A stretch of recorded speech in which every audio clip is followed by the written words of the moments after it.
भगवान महावीर जो इक्ष्वाकु वंश के राजकुमार थे, 30 वर्ष की उम्र में राज्य अभिषेक, परिवार और सुख समृद्धि को त्याग कर वीर श्रमण बन गए।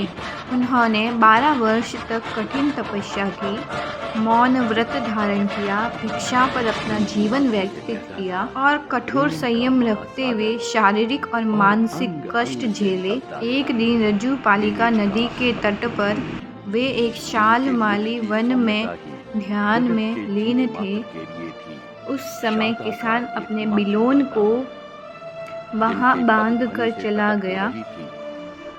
जब बैल छूट कर भाग गए और किसान वापस आया तब तो उसने सोचा, यहाँ बैठा सन्यासी ही वह चोर है।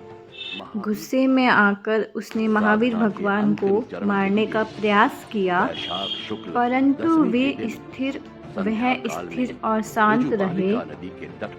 इसी गहन तपस्या और सहनशीलता के कारण उन्होंने अपने अंदर के अहंकार को मिटा दिया और अज्ञान को मिटा दिया और उन्हें केवल ज्ञान प्राप्त हुआ।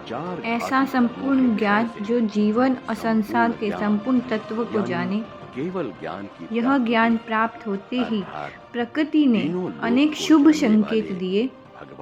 देवता पुष्प वर्षा करने लगे, वायु मधुर हो गई और शांति छा गई।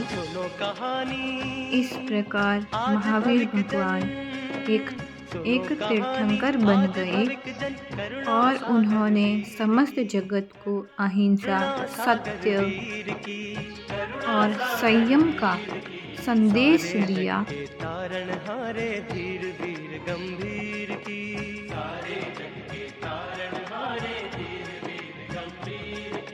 त्रिशला मात के राज दुलारे हो, त्रिशला मात के राज। ऐसे परमात्मा श्री महावीर स्वामी के चरणों में हमारा कोटि कोटि वंदन।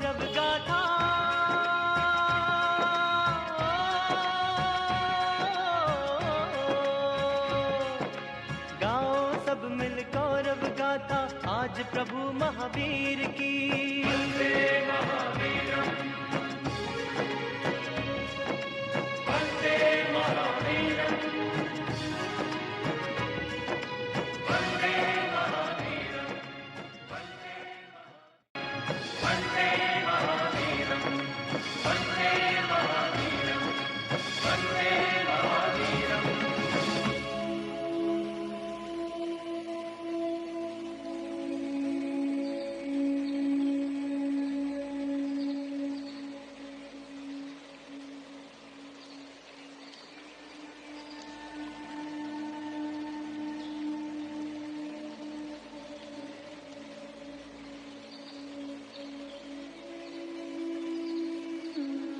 भगवान महावीर को केवल ज्ञान मिलते ही प्रकृति भी झूम उठी। देवताओं ने पुष्प बरसाए, पक्षियों ने प्रदक्षिणा दी, पशुओं ने चरण चूमे और परमात्मा महावीर के केवल ज्ञान होने के पश्चात देवताओं ने पुष्प वर्षा की, केवल ज्ञान वायु मधुर बहने लगी, पशु पक्षी नमन करने लगे। अपने केवल ज्ञान के प्रकाश में अंधकार के प्रति रोशनी तुल्य त्रिभुवन तारक परमात्मा को पूरे ब्रह्मांड का जो स्वरूप दिखाई दिया वो था 14 राजलोक।